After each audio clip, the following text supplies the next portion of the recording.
मुसलमानों, ये कलाम है, ये वक्त में कीमती है, दोबारा फिर नहीं मिलेगा। दौड़ के आओ, पैगाम को सुनो, ये हकीकत है। जब तुम सुनोगे, गौर से अपनी अकल से काम लोगे, तभी कुछ काम बनेगा। ये पैगाम है, दौड़ करके जल्दी से आओ, नहीं पीछे अफसोस करोगे। दौड़ो दौड़ो मुसलमानों, कलामों को सुनो। हाय मुसलमानों, मुझे देखो, मैं इंसान हूं, तुम्हारी तरह से मैं इंसान हूं। ऊपर से आवाज आ रही है, ऊपर से आवाज आ रही है। खुदा का हुक्म हुआ है कि हिंदुस्तान के मुसलमानों को ये बता दो कि मुसलमानों ने अपना अपना ईमान बेच दिया है। बैठे हुए ईमान से खुदा की इबादत कबूल नहीं हो रही है। ये सारा वक्त तुम्हारा इबादत के वक्त जाया हो रहा है। हाय मुसलमानों, इस रोजी रोटी के लिए तुमने अपने ईमान को बेच दिया और खुदा का यकीन तुमने छोड़ दिया। खुदा तुमको सख्त सजा देगा। आए मुसलमानों, गौर से सुनो। जिन मुल्लों और मौलवियों को छोड़ा गया था, क्या मुसलमानों के ईमानों की हिफाजत करेंगे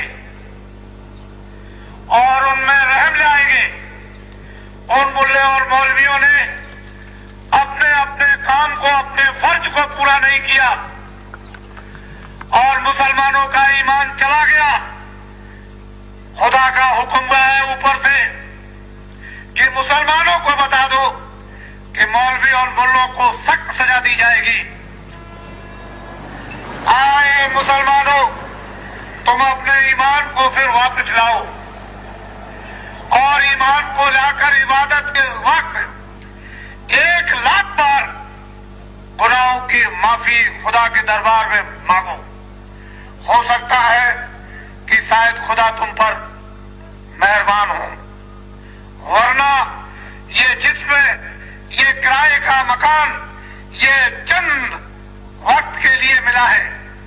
समय पूरा होते ही मकान मालिक इस जिस्म से तुम्हारी रूह को निकालकर अलग कर देगा और तुम्हारे जिस्म पर कपड़ा डालते ही नफरत हो जाएगी। इसको उठा करके जला देंगे, काट देंगे और वहां ले जाकर तख्त पर खड़ा करेंगे। फिर वो पूछेगा कि जमीन पर तुमने क्या क्या गुनाह किए हैं। क्या फकीरों ने, मोहम्मद साहब ने, कुरान ने तुमको ये बताया नहीं कि ये अच्छे काम, ये बुरे काम है। फिर तुमने अपनी रूह को, अपने दिल और दिमाग को पाक साफ क्यों नहीं किया? पाक साफ करके क्यों इबादत नहीं की? तुमने ये गुनाह किए हैं, तुम्हारी रूह को दोजख में भेजा जाता है। फिर कौन बचाएगा? और मोहम्मद साहब तुम्हारी तरफ से कोई गवाही नहीं देंगे। इसलिए हुक्म हुआ है, खुदा का हुक्म हुआ है कि मुसलमानों से कह दो कि एक एक मुसलमान 100 मुसलमानों को बताएगा कि अपने अपने ईमानों की फिर से हिफाजत करो और सच्चे ईमान को लाकर, रहम को लाकर फिर सच्ची इबादत खुदा की करो, तब जाकर काम होगा। वरना पीछे तुमको सबको अफसोस करना होगा और वहां सख्त से सख्त सजाएं दी जाती है। तुमको अभी पता नहीं है कि वहां कौन कौन सी सजाएं दी जाती है और सजाओं के नाम क्या है। इसलिए मैं ये पैगाम सुनाकर, मैं भी एक जिस्म में रहता हूं, मैं कोई फकीर नहीं हूं, मैं तो एक खिदमतदार हूं। आए हिंदुओं मुसलमानों, सब मिल करके रहो, मोहब्बत और प्यार का तगा जाए, मोहब्बत और प्यार से रहो और एक दूसरे के काम आओ। ये धरती न हिंदुओं की है और न ये जमीन मुसलमानों की है। अपना अपना वक्त पूरा करो सराय में और वक्त पूरा करके यहाँ से चल दो। वो मुसलमान अकलमंद और होशियार है जो पाक साफ रहकर और खुदा की इबादत कर खुदा का दीदार करते हैं। वो मुसलमान वो नालायक है जो पाक साफ रह करके खुदा की इबादत नहीं करते हैं और खुदा का दीदार नहीं करते हैं।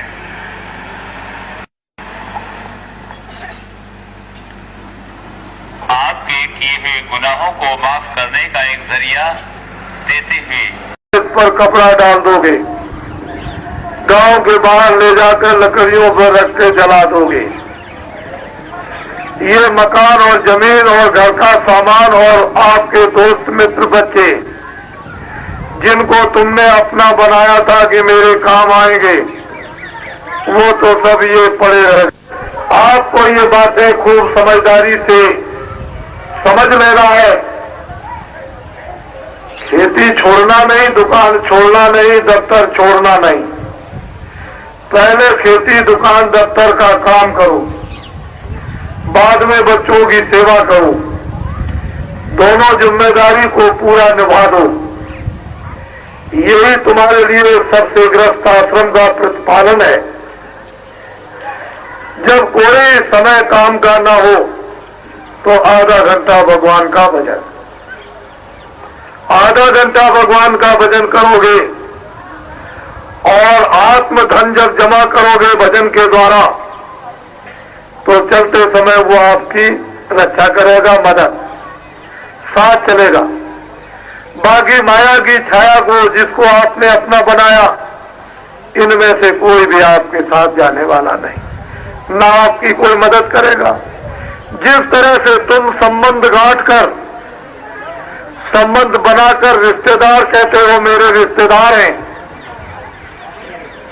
इसी तरह से अगर तुम ये समझकर कोई सबसे बड़ी रिश्तेदारी बना ली जाए जो इधर भी मेरे काम आए उधर भी काम आए, वो कौन होते हैं? ऋषि मुनि महात्मा साधु संत, जो उस परमात्मा को प्राप्त चिल्लाते और विलाप करते हैं, अरे ये जो देख रहे हो बाहर की आंखों से, इसमें तुम्हारा कुछ भी नहीं है, और तुम्हारे अंदर जो जीवात्मा बैठी है उससे तुम देखते, वो सब कुछ तुम्हारा था, उसको तो देखना तुमने बंद कर दिया, उसको तो तुमने देखा नहीं, और ये देखते हो ये तुम्हारा है नहीं, जो तुम्हारा उसको तुमने जाना नहीं। इसीलिए जरूरत पड़ती थी कि लाखों और करोड़ों रुपया खर्च करेंगे, दान पुण्य करेंगे, सेवा करेंगे, भाव भक्ति करेंगे, वो महात्मा मिल जाए जिन्होंने प्रभु को पाया है। तो ऐसी विभूतियां समय समय पर आया कर। अब बड़े ध्यान जाएगा तो मुक्ति और मोक्ष तो सस्ते में मिल जाएगी, जो बहुत कठोर और असंभव है। दोनों काम बन जाएंगे, लोग भी बन जाएगा, परलोक भी। लेकिन आपने इन बातों को जब भुला दिया तो रामायण, गीता, भागवत, वेद, मंदिर, देवता, गंगा, जमुना, जल, पृथ्वी, अग्नि, वायु, आकाश, इन सब देवताओं को आपने छोड़ दिया। उन्होंने पूछा आप कौन हो? मैं तो अयोध्या का रहने वाला हूँ, यहाँ जंगल में कैसे आए? हमको ऋषियों का आदेश हुआ है तपस्या करने। अच्छा तो मेरे लिए क्या सेवा?